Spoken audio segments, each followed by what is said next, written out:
बेळगाव जिल्ह्यातील रायबाग तालुक्यातील हारुगेरी शहरात बुधवारी रात्री उशिरा कॅनरा बँकेवर दरोडा पडला आहे. हारुगेरी पोलीस ठाण्याच्या हद्दीत बुधवारी रात्री उशिरा पहाटे 1 ते 3च्या दरम्यान ही चोरी झाल्याचं समजून आले आहे. हारुगेरी शहरातील HVH विद्यापीठाच्या स्वच्छतागृहाची भिंत चढून ही चोरी केल्याचा संशय आहे. फिंगरप्रिंट तज्ज्ञ स्वानदल संघ आणि बेळगाव अतिरिक्त SPR B बसरगे यांनी घटनास्थळी भेट देऊन पाहणी केल्याचे सूत्रांनी सांगितले.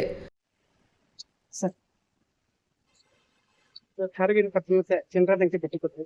ಹೌದು, ರಾತ್ರಿ ವೇಳೆಯಲ್ಲಿ ಯಾರೋ ದುಷ್ಕರ್ಮಿಗಳು ಕಳ್ಳತನಕ್ಕೊಂದು ಪ್ರಯತ್ನ ಮಾಡಿದ್ದಾರೆ. ಆದ್ರೆ ಯಶಸ್ವಿ ಆಗಿಲ್ಲ. ದೇವರಲ್ಲಿ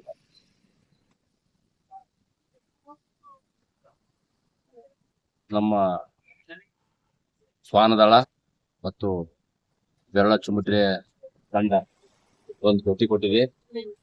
ಕೆಲವೊಂದು ಅವಕಾಶಗಳು ಸಿಕ್ಕಿದಾವೆ.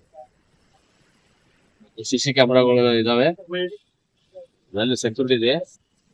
ಯಾವುದೇ ಕಾರಣಕ್ಕಾಗಿದ್ದಾರೆ.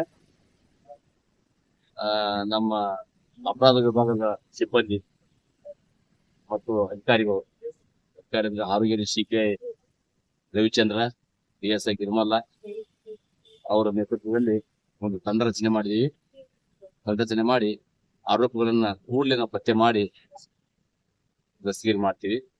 ಮುಂದೆ ಇದಕ್ಕೆ ಉತ್ತಮವಾದ ಸೆಕ್ಯೂರಿಟಿ ಅರೇಂಜ್ಮೆಂಟ್ ಮಾಡ್ಕೊಳ್ಳಿ ಹೇಳಿದೀವಿ. ನಮ್ಮಿಂದ ಪೊಲೀಸ್ ಬೀಟ್ ವ್ಯವಸ್ಥೆ ನಾವು ಕಲ್ಪಿಸ್ತಾ ಇದೀವಿ. ಸರ್, ಈಗ CC ಕ್ಯಾಮೆರಾದಲ್ಲಿ ಕಳ್ಳತನ ಮಾಡಿದಂತ ಆರೋಪಿಗಳನ್ನ ಸೆರೆ ಹಿಡಿದಾರೆ. ಪರಿಶೀಲನೆ ಮಾಡ್ಬೇಕಾಗಿದೆ.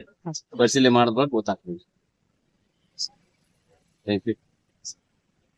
Sanjeev Bakude, Kannadamma news network, Raibag.